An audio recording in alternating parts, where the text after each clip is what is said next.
BA, BCom, BSc, MA, MCom करें विश्व की सबसे बड़ी यूनिवर्सिटी इग्नू से। सॉल्व असाइनमेंट्स और गाइड बुक्स प्राप्त करें। संपर्क करें Mahakal computers, DAV PG college के पास, पंच मंदिरा मोड़ से दाहिने, सिवान। सरदर्द, मिर्गी, नशा, भूलने की बीमारी, अत्यधिक गुस्सा आना, घबराहट एवं नस की समस्याओं से अगर आप भी हैं परेशान तो मिलिए शहर के मशहूर साइकाट्रिस्ट डॉक्टर पंकज कुमार गुप्ता से। हमारा पता है डॉक्टर रामाजी चौधरी से 100 कदम पूरब, doctors colony Bahadiya road, Siwan. संपर्क नंबर 85 399 43 151। सिवान के बड़हरिया में मौजूद है और आप बता दें कि तेजस्वी यादव का आज तीसरा कार्यक्रम सिवान में था, जहां पे बड़हरिया में संबोधित कर रहे थे लोगों को। हमारे साथ उम्मीदवार और बिहारी चौधरी जी, यहीं से बात करेंगे। तेजस्वी यादव का लगातार तीसरा कार्यक्रम हुआ है आज सिवान में, क्या कहेंगे?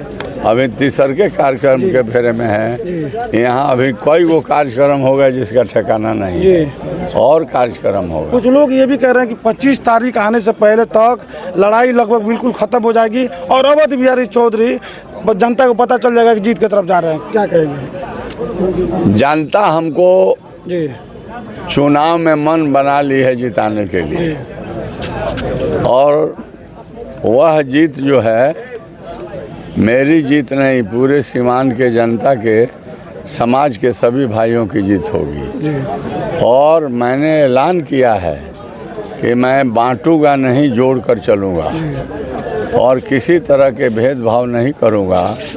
और सीवान के जो राष्ट्रीय स्तर के सवाल होंगे बुलंदी के साथ पार्लियामेंट में उठाने का काम करूँगा, और सारे समस्याओं का निदान हमसे जितना मन पाएगा उतना मैं करने का काम। 10 राज्यों के 95 सीटों पर आज चौथे चरण के लिए मतदान डाले जा रहे हैं, वोट हो रहा है।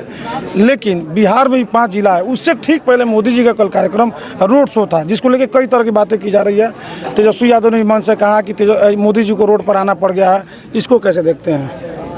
मोदी जी अब आँख से रो नहीं रहे हैं, भीतर उनका दिल रो रहा है कि मैंने तो बड़े धोखा देने का काम किया इस देश के जनता को। इस बार जनता बूझ गई है, हम फंस गए हैं, पकड़ा गए हैं। इसलिए हम अब चुनाव जो है जीतने की स्थिति में नहीं है, इसलिए बौखलाहट में वो रोड शो कर रहे हैं। और वास्तव में इस बार एनडीए को हार जाना है और इंडिया को जीत जाना है, और केंद्र में लोकतांत्रिक सरकार इस बार बने। आप बोले कि मोदी जी दिल रो रहे हैं, लेकिन कहीं ना कहीं जी मोदी जी कहीं ना कहीं आज भी कॉन्फिडेंस के साथ हिंदू मुस्लिम कर रहे हैं, पाकिस्तान की बात कर रहे हैं। क्या करेंगे वो? हिंदू मुस्लिम नहीं करेंगे तो और कौन सी करेंगे? वो हिंदू मुस्लिम पर तो उनका राजनीति है, दूसरा क्या है? कौन विकास उनका मुद्दा है क्या? विकास मुद्दा रहता तो देश में लाखों हमारे नौजवान पढ़ लिख कर बेरोजगार है, एको बार नौकरी देने के बारे में बात करते हैं, कोई उद्योग लगा करके रोजगार देने की बात करते हैं। उनको तो है कि राम जी को हम ले आए, बुझाया कि राम जी कहाँ लुकाए थे कि धो करके ले आए। हाँ। अच्छा, हम में तुम में खड़क खम में छन छन व्यापे राम, उस राम को तुम पकड़ करके लाए हो जो सर्वव्यापी है। अगर आप आशावादी है तो हम सब लोग राम को मानते हैं। मोदी जी तो ये भी कह रहे हैं कि कांग्रेस आएगी तो उनको फिर से झोपड़ी में लेके चली जाए। उनको राम जी किसी के पास ताकत है कि राम जी को उठाकर झोपड़ी में ले जाएगा? मोदी जी तो कह रहे हैं लोगों से। जो मूर्ति है ना, एक आस्था का प्रतीक है। ईश्वर, उनको राम को कहा जाता है ईश्वर। ये जो स्वर है वही ईश्वर है।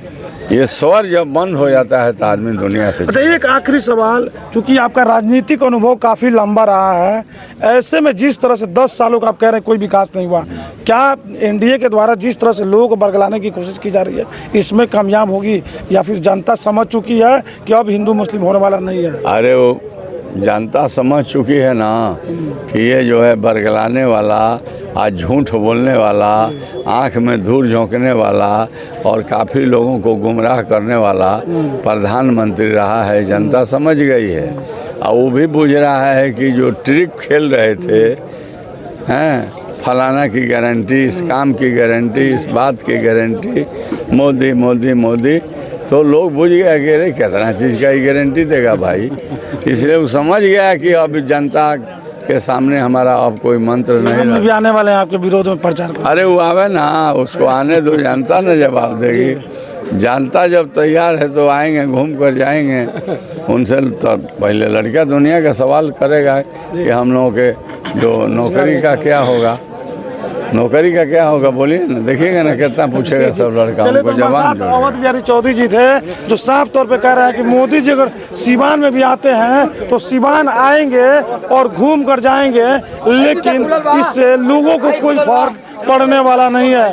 25 तारीख को वोट डाले जाएंगे और 4 जून को चुनावी नतीजे आएंगे तो ही पता चलेगा जनता ने किसे अपना सांसद चुना है। ऐसे तमाम खबरों के लिए देखते रहे न्यूज़ इंडिया तक। गोरखपुर में प्लॉट लेना हुआ आसान। बंधन पैराडाइज, आपके सपनों का टाउनशिप, जहां आपको एक ही कैंपस में मिलेगी अस्पताल, स्कूल, पार्क, शॉपिंग एरिया जैसी सभी जरूरी सुविधाएं। एयरपोर्ट से मात्र 3 किलोमीटर की दूरी पर नेशनल हाईवे के किनारे माडा पार्क, जहां मिलेगा आपको शांत, प्राकृतिक और सुरक्षित वातावरण। सिर्फ 25% भुगतान कर बाकी आसान किस्तों में करें पेमेंट।